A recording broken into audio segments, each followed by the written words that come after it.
Let's kick things off by exploring why the name Macedonia became such a flashpoint, because, honestly, most people outside the Balkans probably don't know how deep these roots go. It really is fascinating. This dispute isn't just a recent headline, its origins stretch back over a century. When the Ottoman Empire began collapsing, the patchwork of national identities in the Balkans led to some fierce competition. Macedonia, in particular, was claimed by multiple emerging states. Greece, Bulgaria, Serbia, and even Albania wanted a piece due to its rich history and strategic location. So, from the outset, we're looking at more than just borders. It's about heritage and identity layered across several nations. Exactly. The idea of nationhood in the Balkans was heavily influenced by the Enlightenment and nationalism spreading through Europe. For Greece, after its independence, this was a chance to frame itself as the inheritor of ancient legacies, Alexander the Great included. But the territory called Macedonia covered areas now in several countries, which set the stage for decades of competing claims. Funny how modern borders don't always match up with the stories nations build about themselves. That actually reminds me, when did the dispute between Greece and what's now North Macedonia really start to intensify? The real escalation happened after the breakup of Yugoslavia in the early 1990s. When the Republic of Macedonia declared independence in 1991, Greece objected fiercely to the use of the name, seeing it as an attempt to appropriate part of Greek heritage and potentially hint at territorial ambitions. What strikes me is how a simple name can become a matter of national survival for some people. Why did the term Macedonia become such a trigger in Greek politics? For Greeks, Macedonia isn't just a word, it's a core piece of their national narrative. The Greek state, especially after independence, promoted the idea that ancient Macedonians were Greek, and so the name is tightly woven into the country's identity. Political leaders realized early on that defending this narrative could really rally public support. And politicians clearly seized on that, right? I mean, there were massive protests, and even the Greek diaspora rallied abroad. Absolutely. In the 1990s, protests in places like Thessaloniki drew hundreds of thousands. Political parties from left and right tried to show they were the staunchest defenders of Greek Macedonia.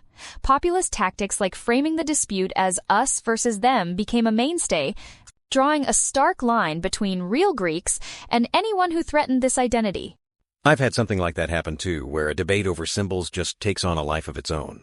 But it sounds like this went even further, with the dispute fueling far-right parties in Greece? Exactly. Parties like Golden Dawn used the MND to push extreme narratives, gaining ground by presenting themselves as the only ones willing to defend Greek heritage at all costs. Even when their vote share was small, the rhetoric seeped into the mainstream and normalized hardline positions. Let's dig into how this nationalistic message became so normalized even beyond the far right. Was it just fringe groups, or did mainstream parties also join in? It was far from just the fringes. Both major parties, New Democracy and PASOK, adopted strong stances on the name issue, despite their ideological differences. Over time, even centrist leaders found that emphasizing the threat to Greek identity was politically advantageous, especially in tight elections. That's wild. So even left-leaning parties who might not naturally lean on patriotism jumped in just to avoid losing ground? You got it. The fear of appearing un-Greek or soft on national matters pushed almost everyone to the same side. And the Orthodox Church played a big part too. It's deeply entwined with Greek identity, and its leaders were vocal in opposing any compromise over Macedonia's name. Did these tactics really work in elections? I mean, did parties actually win votes by ramping up the name dispute? They sure did. Parties tapped into those anxieties, and we saw a cycle. Hardliner parties would push the envelope, and mainstream ones would echo or absorb their narrative to hang on to voters. This kept the issue alive for decades, even as international pressure mounted for a resolution. All right, so let's talk about the big turning point, the Prespes Agreement. That was supposed to finally put this dispute to rest, but wow, the backlash was intense. What exactly did the deal do? And why did it spark such a reaction? The Prespes Agreement, signed in 2018, was groundbreaking. North Macedonia agreed to add North to its name, and both countries clarified the distinction between ancient Greek heritage and modern Macedonian identity.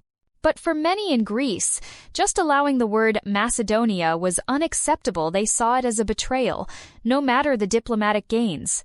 That explains the massive protests then. I've seen footage people filling city squares, politicians facing accusations of treason, even violence against those who supported the deal. Exactly. And the backlash wasn't just public. Many politicians who backed the agreement paid a steep price. Alexis Tsipras, Greece's prime minister at the time, saw his party hemorrhage votes, and in North Macedonia, Zoran Zaev also faced huge political costs. Both countries experienced intense polarization, and far-right voices seized the moment to claim the national narrative. You know, what really gets me is that even with the agreement in place, the issue keeps reappearing, especially at election time. Why hasn't it been put to bed? Because the symbolic power of the name is just so deeply woven into both countries' politics. Even now, parties on both sides use it to energize their base, question opponents' patriotism, or distract from other issues. Internationally, the deal helped North Macedonia move closer to NATO and the EU, but local resistance and new disputes like Bulgaria's veto show this story is far from over.